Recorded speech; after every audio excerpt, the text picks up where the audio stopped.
Good morning. My name is Henrik Urdal, and I'm the director of the Peace Research Institute Oslo, PRIO for short. A very warm welcome to this breakfast seminar titled Colombia, 5 years after the peace agreement. As the title suggests, the seminar marks the 5th anniversary of the signing of the peace agreement between the Colombian government and FARC on November the 24th, 2016.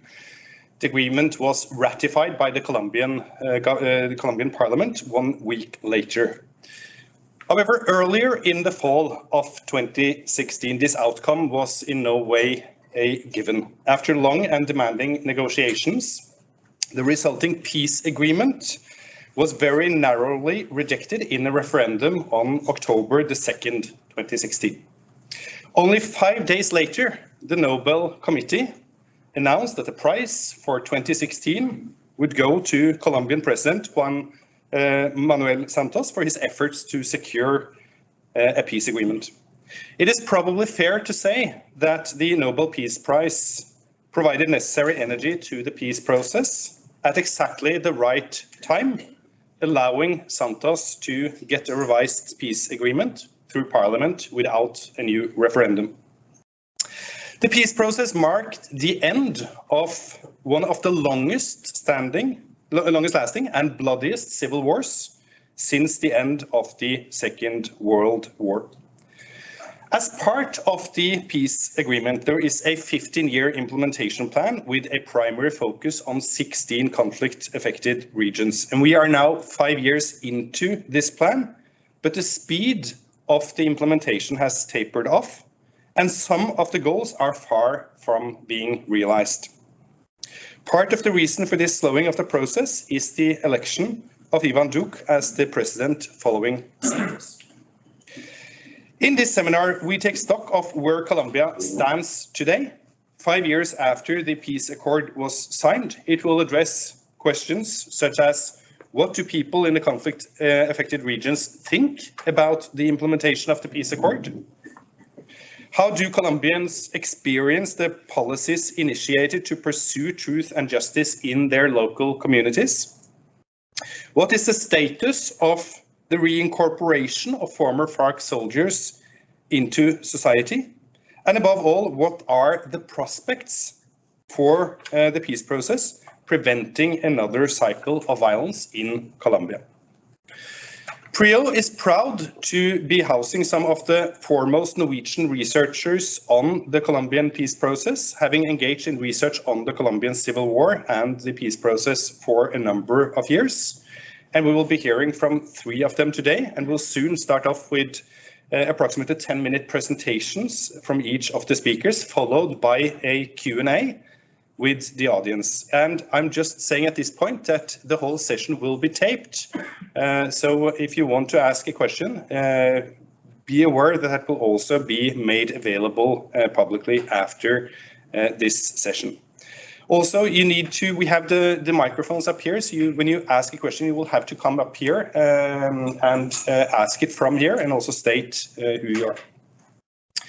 So our speakers this morning include Helga Malmin Binningsbø, who's a senior researcher at PRIO, and Helga is with us online. We've become used to this way of hybrid meetings, and Helga is home with a slight cold today, so we hope her voice will last through the session.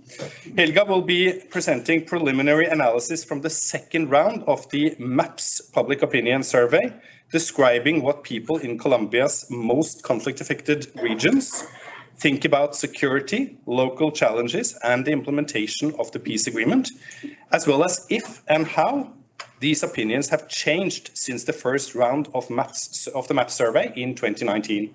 Well, for those of you who do not know MAPS, the abbreviation, it stands for Monitoring Attitudes, Perceptions, and Support of the Peace Process in Colombia. And this is a collaboration between Universidad de los Andes in Bogota, PRIO, and the UNDP, and it's funded by the Ministry of Foreign Affairs, the UN, and the University of Uppsala.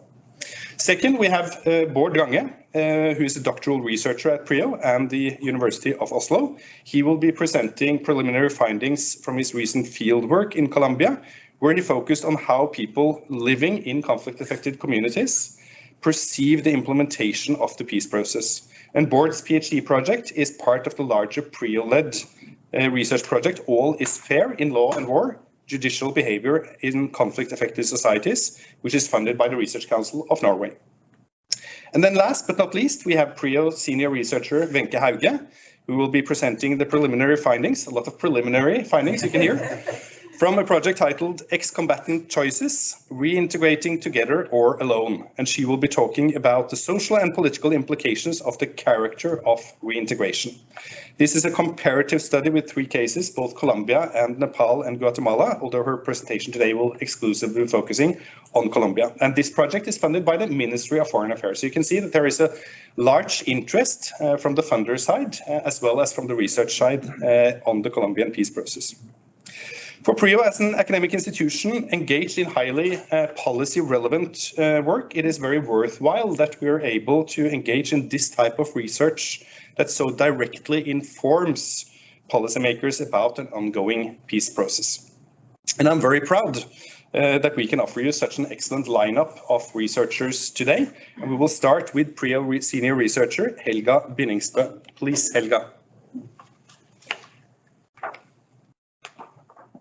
Thank you, Henrik. Good morning, everybody. I cannot see you. I hope you can see me, and I hope you can hear me, and my voice will follow through this. So Henrik already said that I'm going to talk about the MAPS project. So I'm going to tell you a little bit about sort of what we know about people's opinions in the conflict-affected areas in Colombia. So, oops. Okay, I was supposed to switch. Here goes. Okay, so I think most of you in the audience know the Colombian peace agreement a little bit. It had sort of 6 pillars: rural reform, political participation, reincorporation, illicit economy reform, victims reparations, and also accession implementation and verification. And for the latter part, the Kroc Institute for International Peace Studies were formally given the task of verifying this agreement. So the 6 pillars were divided into teams and sub-teams, and what ends up as 578 stipulations in which they try to assess whether these are implemented or not. However, what we've been asking us is in the MAPS project is what about people's verification of this implementation? What do the people think about the peace agreement? And even though there's been quite a few, and maybe so you would say a lot, survey studies and research on Colombia for particularly the last 5 years, we don't really know what the people in the conflict-affected areas think, because these surveys, they are rarely representative of these areas. They're nationally representative and not in the conflict-affected areas. It's also like a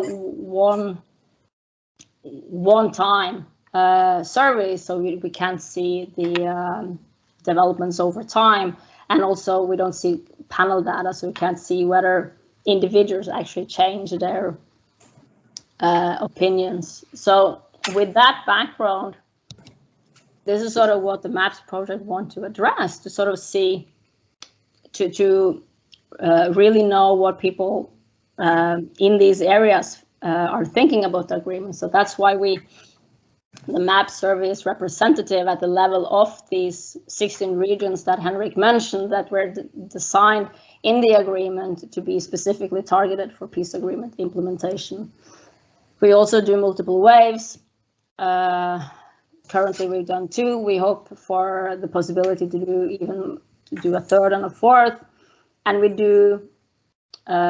we have panel data, so we do interview the same people multiple times, so we can actually see if one individual changes his or her opinions. So what do we ask about?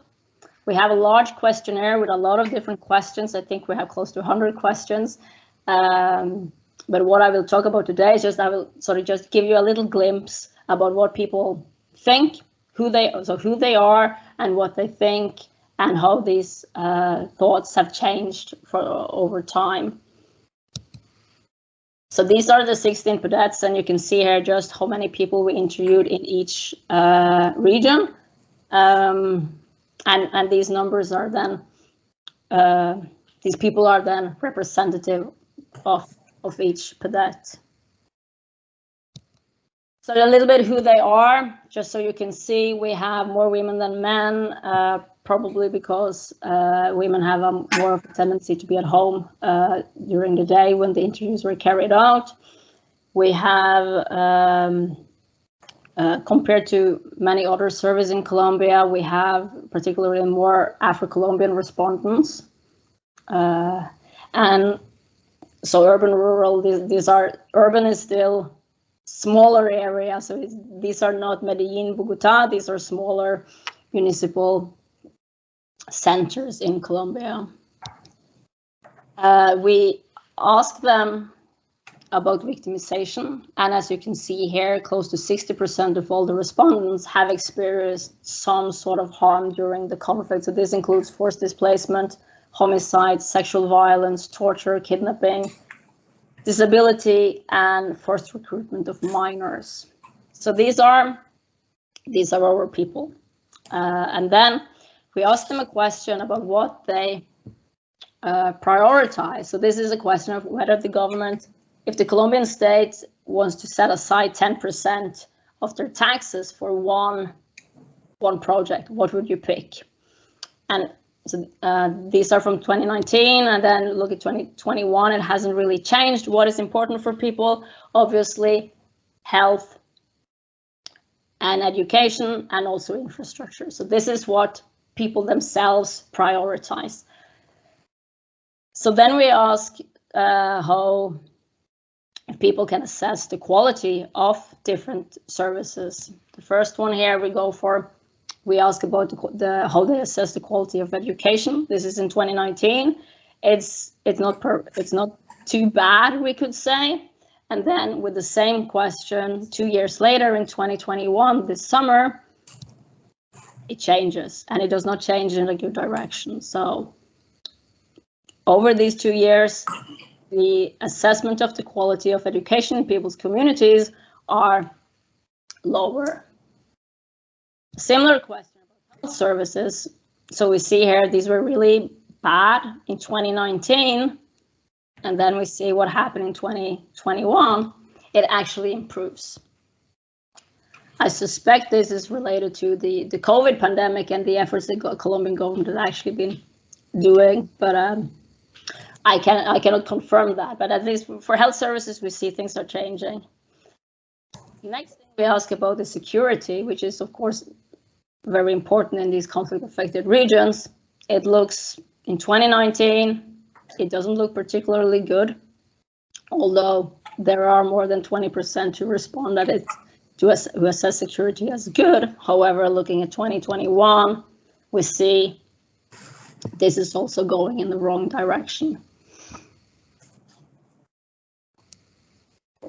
So I will save you for a lot of graphs. I will now quickly sort of run through a couple of other questions we asked, and they have the same setup, 2019, and then compared to 2021, we see here, this is trust in political institutions, a small change, a little bit lower for national, a little bit higher for local.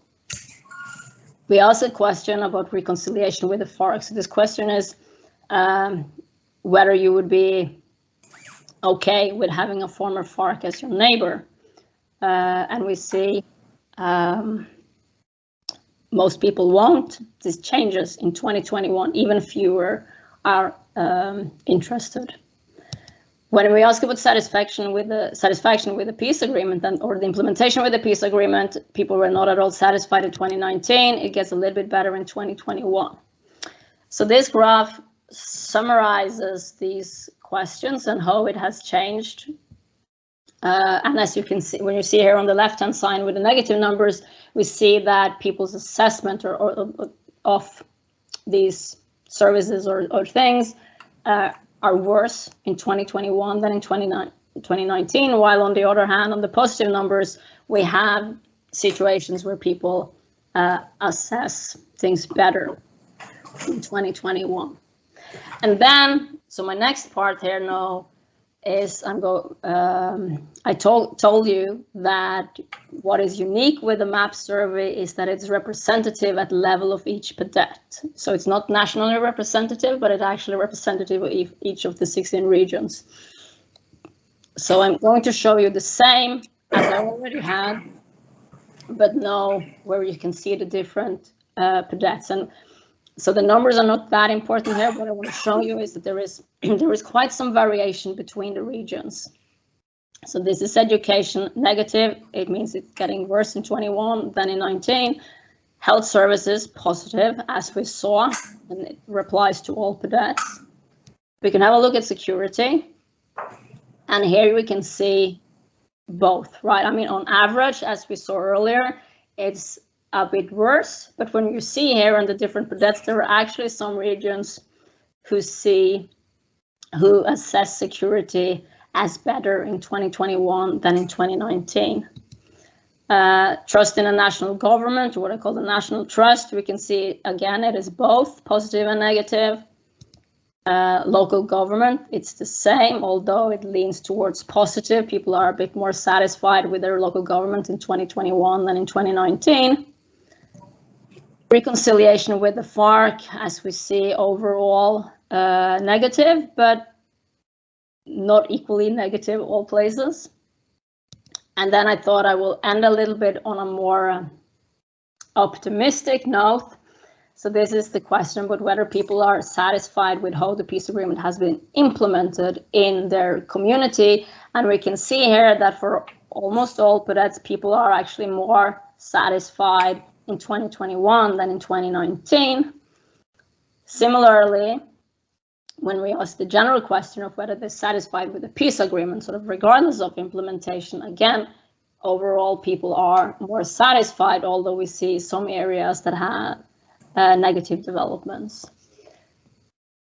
And my last slide, I want to show there are some sort of clusters here, right? On the top, we see a cadet that in general have positive developments, right? There is a worse in education, but it's not that bad compared to some of the other ones. But in general, things are going in the right direction, at least according to how people assess it themselves. While in the below graph, we see the same questions and we see the cluster on the negative side. So people here, things are going worse in this region. So I think we can sort of sum up with saying that it is possible for regions in Colombia to strengthen peace building and have a positive development, but we definitely also see an unfortunate backsliding that needs to be taken care of. Thank you.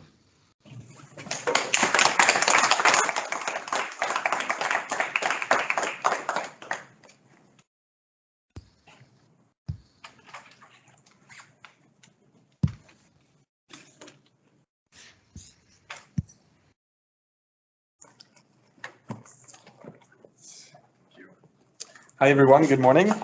As Henrik mentioned, my name is Bård Range. I'm a PhD researcher here at the University of Oslo, and I recently came back from Colombia after 2 months there, and this is a great opportunity for me, at least, to reflect a bit on my initial, maybe not findings even, but impressions before I sort of do the more thorough analysis and so on. In my PhD, the focus has eventually become conflict-affected communities, which also Helga mentioned, talked about. And so the motivation for doing this is that the peace agreement from 2019 and 16 has been praised for its ambitiousness and for its sophistication and so on. But how is it contributing to making changes in those areas that were most affected by the armed conflict? Because my sense is that there is much attention and praise to these frameworks and institutions, but I suggest that while their role are obviously important and they play a key role in many ways, but no matter how sophisticated they are, they should perhaps primarily be judged on to what extent they are making progress in those areas most affected by the armed conflict, which I guess is also why both Helga and I are focusing on these conflict-affected communities, but perhaps from different, well, with different methods. And so this is just a map of what Helga talked about, the PEDETs, which are some of the areas focused in the implementation phase, 16 regions and 170 municipalities. And so in these are conflict-affected communities on the one hand because they have been hard hit by violent confrontations between guerrilla groups, notably the FARC, between paramilitary groups and the state. But perhaps even more than this sort of direct confrontation, there has, in these sort of low-intensity conflicts, there is even more of insecurity and uncertainty and silence. And a lot of time, most of the time, things don't happen.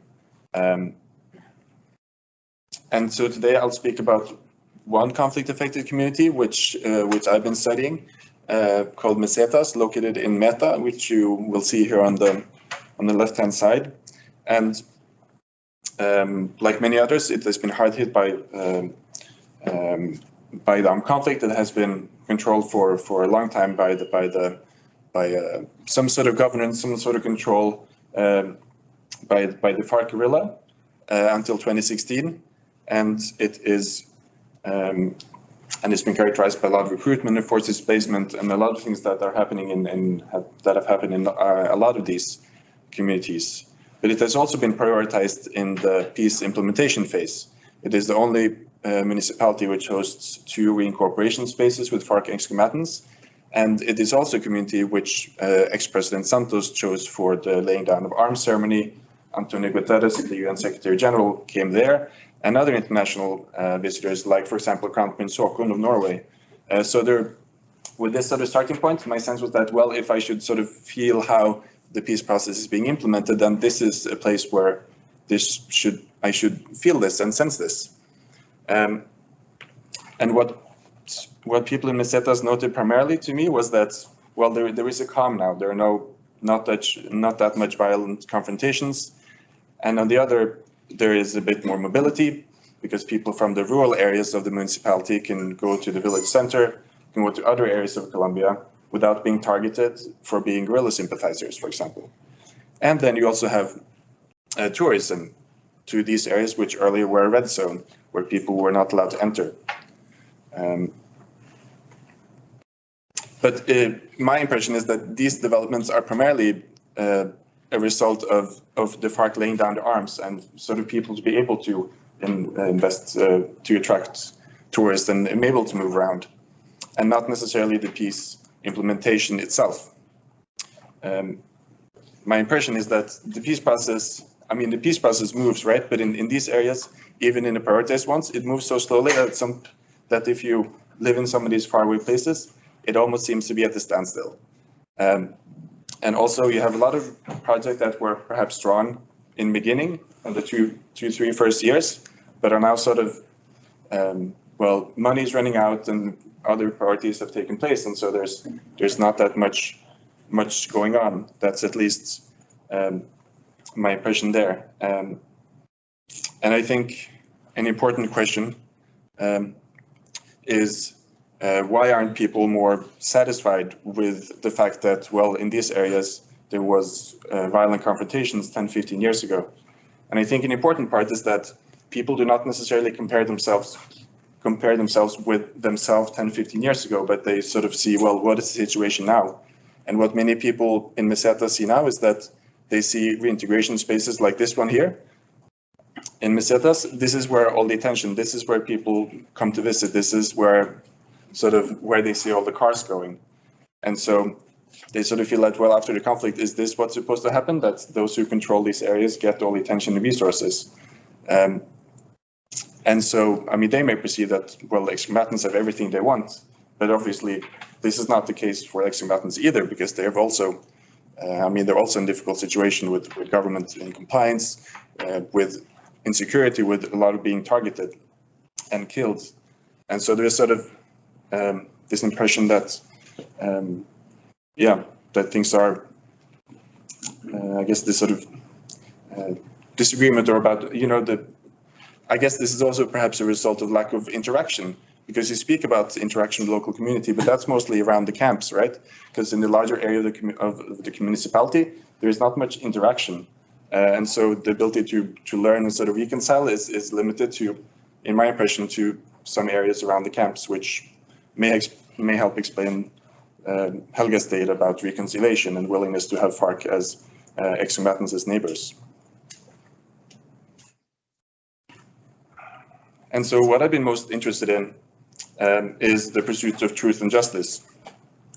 And this is a mural from Mesetas, which says to forgive, but not to forget, in order not to repeat. And I think this process of pursuing truth and justice is eventually it's sort of down to me. I mean, this is, maybe it's obvious from the beginning that this is sort of national level processes. I mean, people in these communities, they provide their stories of suffering, of what happened to them, right? And then you have the Truth Commission, which gathers testimonies, and you have a special tribunal for peace, the special jurisdiction for peace, which is supposed to hold maximum leaders accountable. But what happens is that, well, they come and ask people for information and everything, and then, well, a report is written in the Truth Commission eventually, and processes are going on with the special jurisdiction for peace in Bogota. These are very far away from where people are, and that's not what's going to give them sort of employment and health and education and so on. So there is a sort of, I think there's a clash in priorities on the one hand, and also in time, because the peace implementation is supposed to take 15 years, and that may make sense if you have sort of what you need and you're struggling, but things are okay. But in these areas, I think there's a more sort of sense of urgency. Well, truth and justice is fine, but if I need, employment and health and education are perceived as more urgent and more important in the moment, which I also think is why sort of the priorities are questioned, right? And why all these institutions are built on national level, but these sort of serve different purposes. And I think I'm running out of time, but I think this time aspect is fascinating, and I'll be thinking more about all these impressions and findings over the next year before I finish my PhD. Do I have one more minute, or because I wanted to just end with Colombia. Well, in my impression, Colombia is sort of seen as sort of a blueprint now for how one should construct peace agreements and how to reconcile after armed conflicts, right? And I think it is important to look for Colombia to learn, because there are a lot of innovations and a lot of constructive solutions. But what I think is important is to also see how do they work in practice, and do they achieve the purposes that you're supposed to achieve, and whose goals do they serve, so to say. So I think there's a lot to learn, but obviously there's context will always be different. So there's not a copying and implementing the same thing is obviously not the way to go either. And yes, I'm excited to continue to work on Colombia, at least for next year in my PhD. And thank you for listening. And yeah, see you in the Q&A.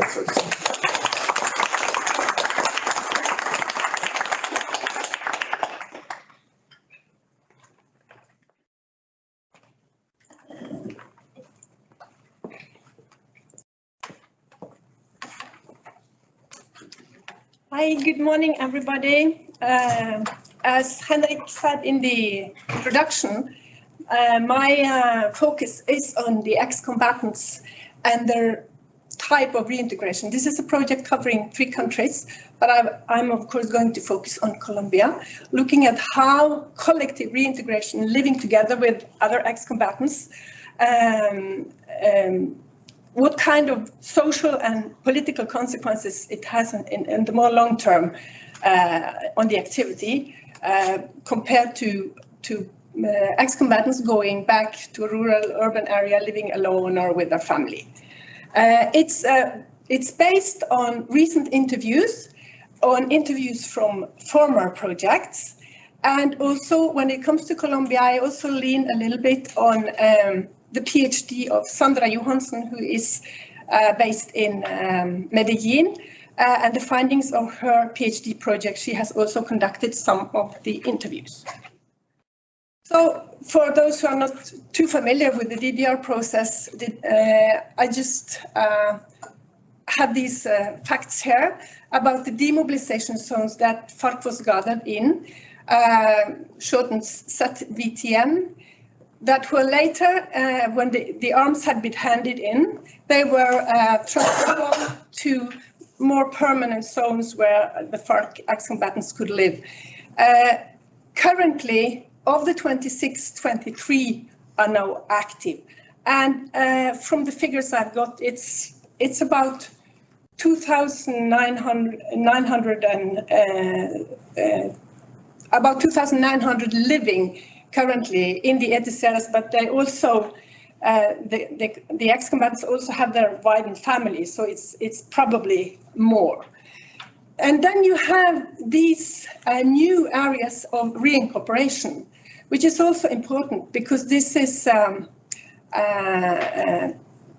these are maybe some of them closer to cities, to the areas where the families of the ex-combatants live and so on. But I will come back to that. But these areas are not recognized by the government in the same way as the ETCRs have, so they don't have the same socioeconomic and security support. So altogether, we have, with Sandra Johansson's work and so on, we have information and visited and observations from about 8 ETCRs and also some of the NARs. And what is particular about the ETCRs is that the houses people live in, they are rented by the government and paid by the government. And they also get essential food items brought up once a month. And they have security, they're protected by the army. And they also have several projects. Ecotourism is very popular. You have that in many of the ETCRs, but also agricultural production. Same thing with the land. It's rented and paid by the government. So they don't own the land, and it's often a bit far away from the center of the ETCR. This is very important. All the ETCRs have a gender council, and they have a lot of focus on gender equality. I observed some of the meetings in these gender, in one of the gender committees, where they even go through the projects with the gender profile to see if it's balanced. They also have many sports and cultural activities, and which is also important in this focus here, political meetings, most often in support of Comunes, FARC's political party. They changed the name in January 2021 because of the difficulties with the associations from the war. And then there is a lot of, it's interesting in relation to what have been said here up until now also, because many of these ETCRs have a lot of interaction with neighboring communities. But as you know also, they are located quite far away for security reasons, often up in the mountains and so on. So it would be with the closest surrounding communities. But for example, from Sandra's observations, she has been in very many of these ETCRs. She said that sometimes you couldn't. The local population blended so well in that you couldn't say who is an ex-combatant or the family of an ex-combatant or a neighbor from the local community. And they also make sure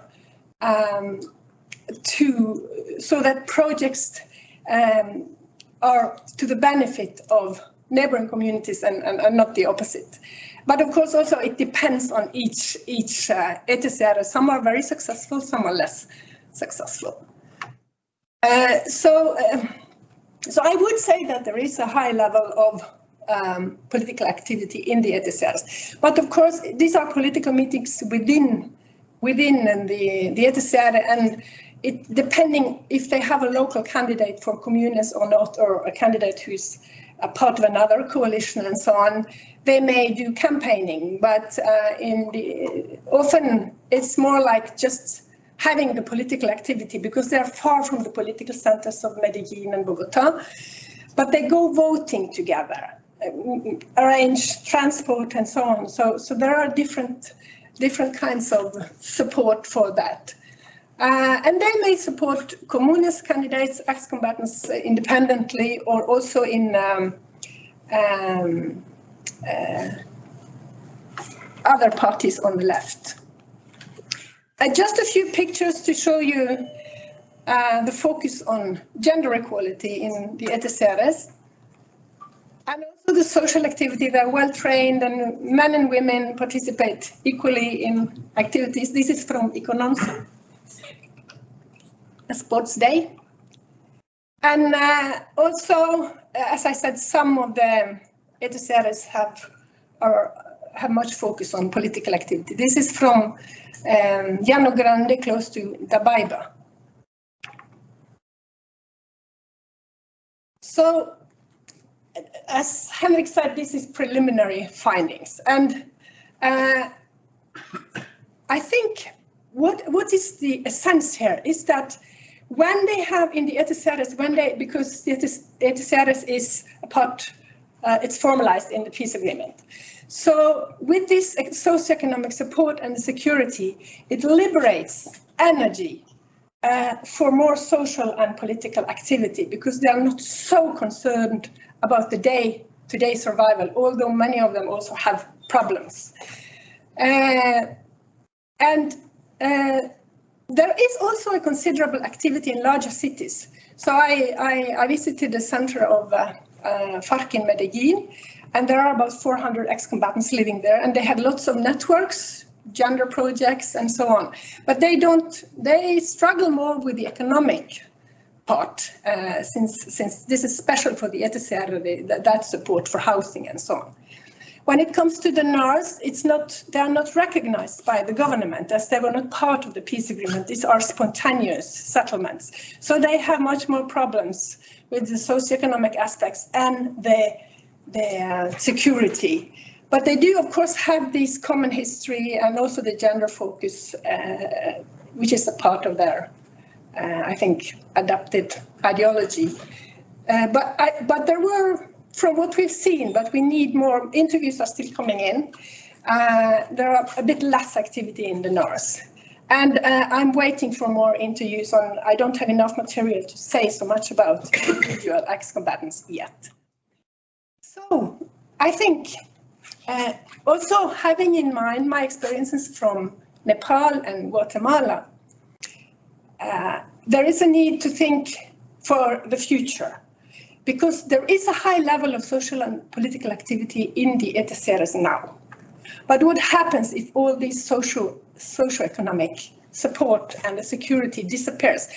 They have already began to lower the amount of food brought up there and so on, because these ETCRS are quite at the distance from other cities and places, and the land is rented. So would it have been, and also the ex-combatants, the same thing in Guatemala and Nepal, they have problems getting a job, either because they lack education or because people are hesitant to hire them because they know they are a former guerrilla soldier. So what are they going to live of in the future? And there needs to be more long-term thinking in this, because of the location of this ETCRS. But I would say that there's one important thing about it, because I do look very positively at it, but there needs to be more long-term thinking. But the gender aspect is very important, because the women in the ETCRS are very well taken care of, and there is a lot of focus on gender equality, and it's very different from this in the Colombian society in general. So, thank you.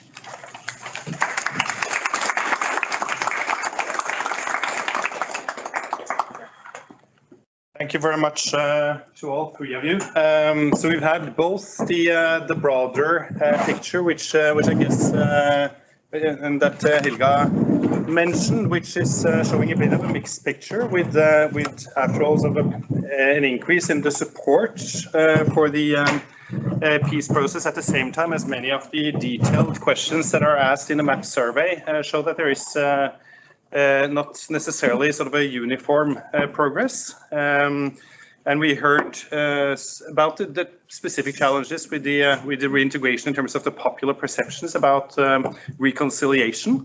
We've heard Board talking about pesetas and the challenges of sort of keeping up the energy of the peace process locally, and Wenche talking about the challenges and opportunities of reintegration, looking specifically at former FARC members. I suggest we have about 15 minutes for Q&A now, so I suggest that we just open up the floor and would be happy then to ask, if you can ask either specific questions to specific panelists or to the whole panel. And I need you to come up here and ask your questions loud and clear. So first here. First of all, I must say your research, Wenche and Bo, is very, and Helga is very interesting. Thank you for presenting it to us today. You have to present your name, sorry. And my name is Reidun. I work in Caritas. Program advisor there. Where is the microphone? Here. Okay. Is this fine? Yeah. Okay, so my question is to you, Wenche, because you mentioned that there's need for more long-term thinking in the reintegration part of the peace agreement, and couldn't agree more. But what specific measures would you recommend to focus on? Like, what is the most urgent? And then more of a, because I'm curious, kind of a question. You mentioned that the NARs, there aren't that much activity since they're not recognized. In my experience going to mesetas, where there is one ETCR, but also a NAR pretty close to one another, and the NAR is like judicially linked to the ETCR, which I think is normal, or I thought was normal at least. It seems to work a little bit better. So I was wondering if you saw differences between the NARs and how well functioning they were in relation to how well connected they are to other ex-combatants. Yeah. Thank you. Wenche.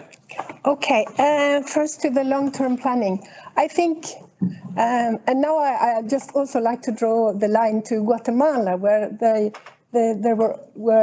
it's 25 years since the peace agreement in Guatemala, and they had some fincas which they bought, and the ex-combatants had to pay for the fincas where they lived together.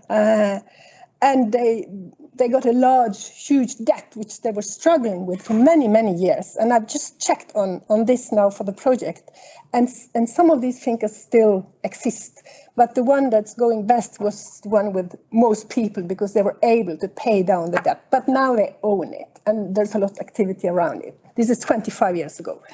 And I thought that first thing is maybe the land linked to the ETCRs, that they should be allowed to at least buy that at very favorable terms to have, because that's my most immediate idea for how to resolve, at least in a medium term perspective, where to get an income from and be some assistance, maybe also, and also to include maybe the neighboring communities even more support that could also cover even more of the neighboring communities. And I'm not quite sure, but it's always a dilemma. It's with all conflicts, Nepal and Guatemala also, this that many of the ex-combatants don't have any education, and you have this skepticism to hire them, and some simply conceal their identity because to get a job, and I know many in Guatemala who did that. And what you do about that? So try to think of, could they be kind of given some kind of jobs for a term to get into the working life or so on. I don't know, but I think there's more long-term thinking needed if the collective reintegration is to work very well. And with regard to the NARs, I think I need actually it's a bit too thin maybe to draw too many conclusions yet. I'm still waiting for interviews. But my understanding from Sandra Johansen and her work, her PhD, was that these NARs don't have a judicial status like the ETSRs have. So they, but it may be that some of them are able to link up with an ETSR if it's that close, and that is probably a very good solution. But from the ones that she had visited, they were struggling more. But more is needed on that. Yeah. And there was a question here. Thank you. My name is Nina Lu. I work with SIH. I've been working with Colombia for a lot of years, and I was living there, working there in 2017.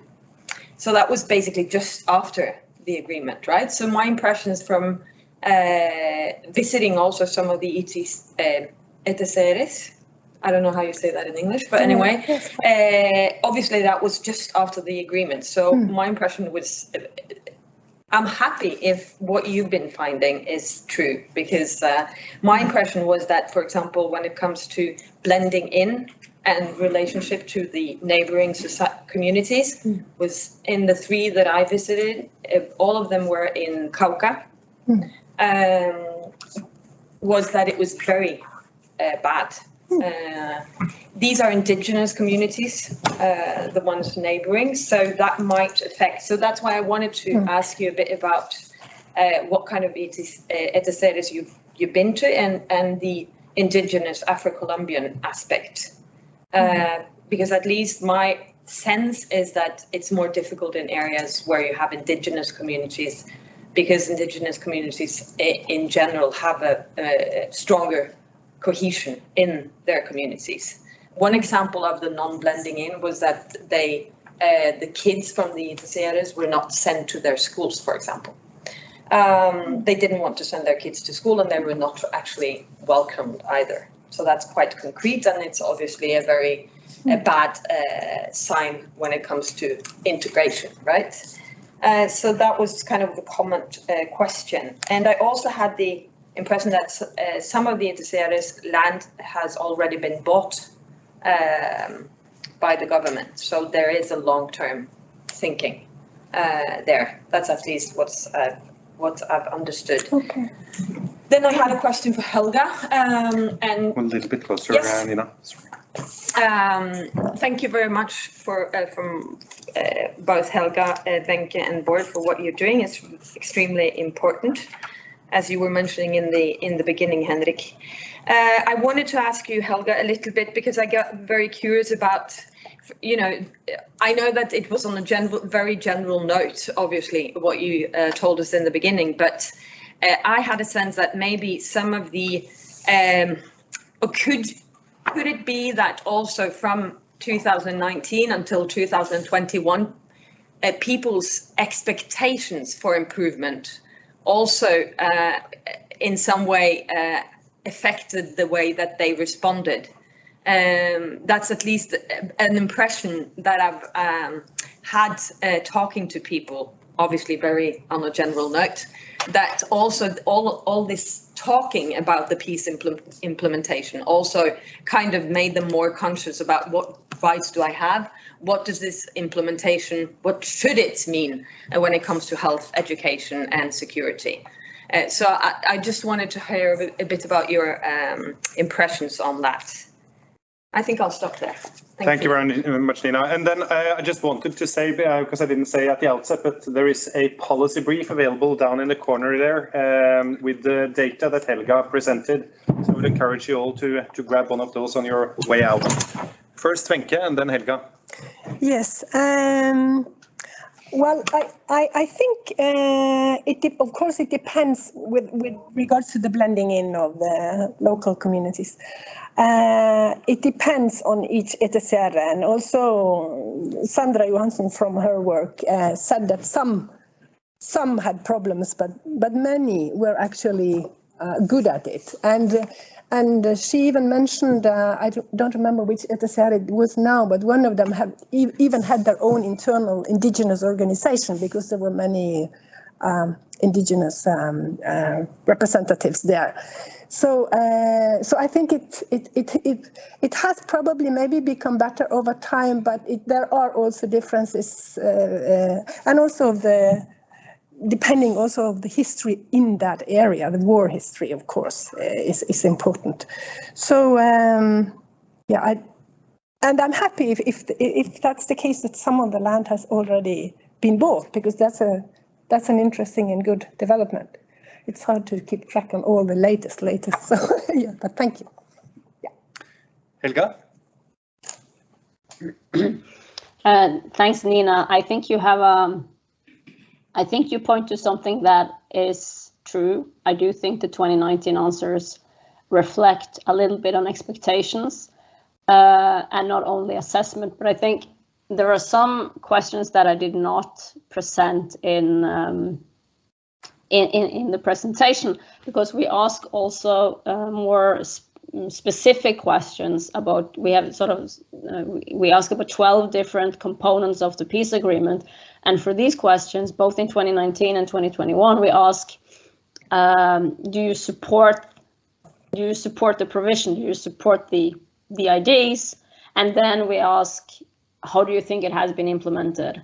And to some extent, we there see, I haven't looked at these questions for 2021, but for 2019, we see that people do support quite a lot of the provisions, reflecting what you say, like people expect good things to come out from this. But then when we ask them to assess the implementation of the same provision, the responses are more negative, also in 2019. So yes, I think to some extent it's about expectations, but I also think there is some, so the questions where most of the survey was conducted in the fall of 2019, so it's almost 3 years since the signing of the peace agreement. So there is also a level of, I don't know, real-time assessment of the quality of these different policies. There was a question here.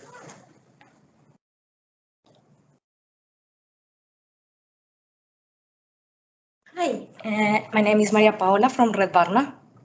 Thank you very much. Again, very interesting, all of the presentation. And my question is most specifically to Helga. And it's because there was something that caught my attention, especially because coming from Red Barna, and it's the perception, how worse the perception of education has gotten, or the quality of education has gotten. And I would like to ask if you know a little bit more about this, or why is it? Is it because between 2019 and 2021, there was a pandemic that literally blocked the access to education for children? And also in these places, we know that there's a lot of access to technologies that were the solution for the cities. So if you know a little bit more about this, because I'm very interested. Thank you. Helga, can you disentangle that a little bit? No, unfortunately, I cannot do that today. I think you probably have a good point with the pandemic that has affected the education. So what we want to do in the future is to look at, see if it's possible to get more objective information about these public services, or sort of what is going on. So because what we know measure is people's perceptions about them. So then if we can have more objective information about, for example, a number of schools, a number of teachers and things, what is going on in the communities, we are able to connect those with people's perceptions. And unfortunately, for sort of obvious sort of GDPR and sensitivity reasons, we haven't asked, we don't have respondents below the age of 18. I think that would be super interesting to sort of see how children actually think about what's going on. But I cannot answer your question, no, but hopefully in a year we can do that. Do I remember correct, Helga, with respect to the diversity that you could see across communities, that there was quite a bit of diversity also when it came to education? Between communities? Yes, there is. So there is variation. So there will be some cadets where it hasn't, so people give the same assessment as 2 years earlier. we don't have any, if I remember correctly, I don't think there were any of communities where they assessed education significantly better in 21 than in 2019. But yes, there is variation. It's not equally bad all places. Thank you. I think we have time for one, maybe two questions. We have one here. Thank you. My name is Aron Alfen. I'm a senior advisor in Caritas Norway. I'm responsible for the peace programs we have in Colombia and the Philippines. And I will just want to second what Nina said. It's very important that you do the research.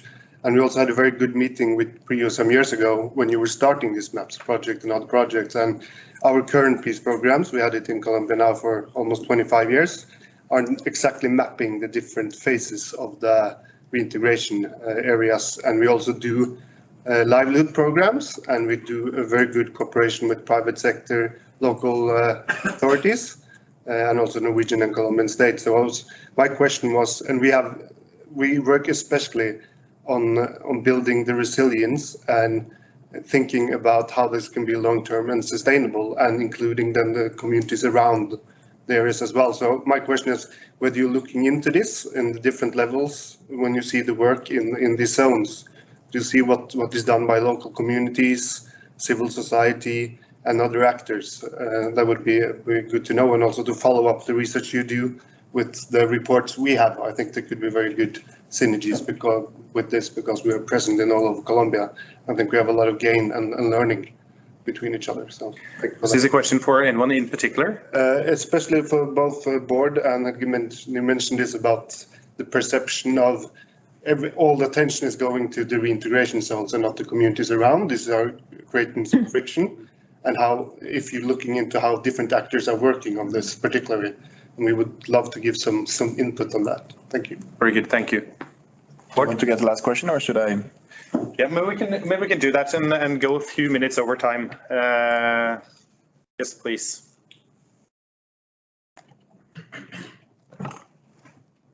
Yes, so I'm Axel Noonan from the Irish Embassy.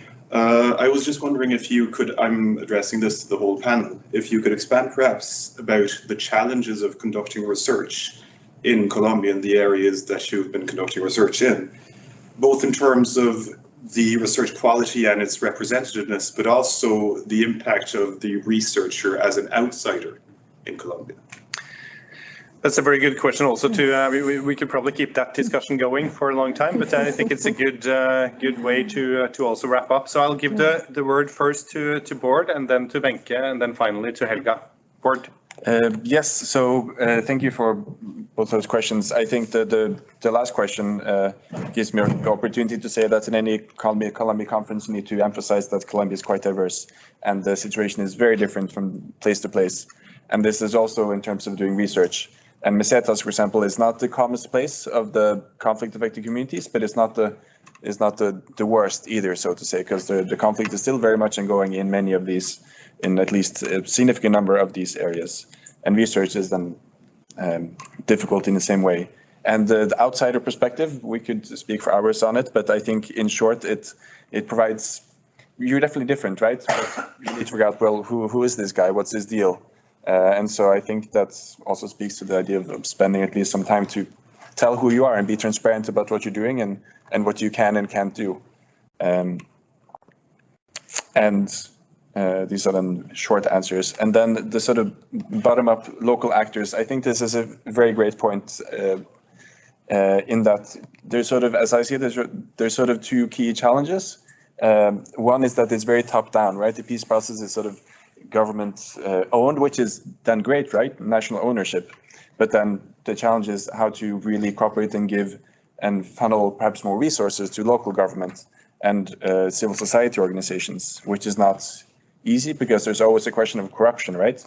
But then figuring out new ways to work with local actors, I guess as a general note, is probably important in this context. And the other danger is the ex-combatant focus, which I've spoken about a lot, because it's easy to be interested in, and it's easy to, like, of course this matters, and it is very important, but sometimes I think we forget a bit that that's part of it, and ex-combatants themselves say, right? Because when people don't know necessarily much about the peace agreement, about the compromise that lays behind it, then they're also not sure why ex-combatants get all the attention. So if you have more of a knowledge of what the peace agreement really was and what the idea was, then they may not have to drive around in blinded cars, which they do because ex-combatants, like many other social leaders, are targeted. So there's sort of a I think that's a tension which hopefully, I mean, over time that one can work with, but it's not an easy one, and yeah. Thank you. That was from me. Yeah, thank you. Yes, with regard to research, I think it depends on when it comes. There is always, of course, the question about the pandemic and the security, where you go and so on. But with regard to access, I think it depends on the question you research. I didn't have any problems to get access to the Suarez, and that was actually very okay. But I also had a earlier project on minors in the DDR process and how they had fared. And although they were all over 18 years when I got there, it was extremely difficult to get access and not much help to get from the authorities, actually. But so it depends, of course, it's a very sensitive issue. It depends on what you are researching, I think. Helga? Yes, thank you. So I should first say that I did not do any of the survey interviews in Colombia.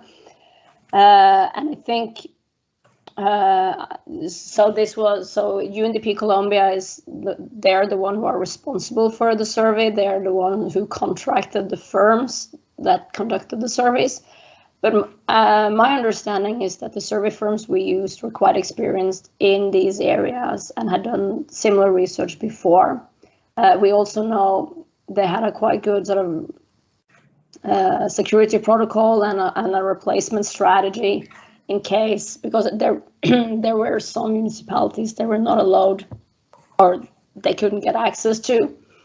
But then from the research perspective, the people who then were not selected were replaced with people, sort of similar people, so we could still say that our sample is representative of the PIDED as a whole. So it's not representative of municipalities, but of the PIDED as a whole. So in that regard, I do believe that our data is representative of the regions.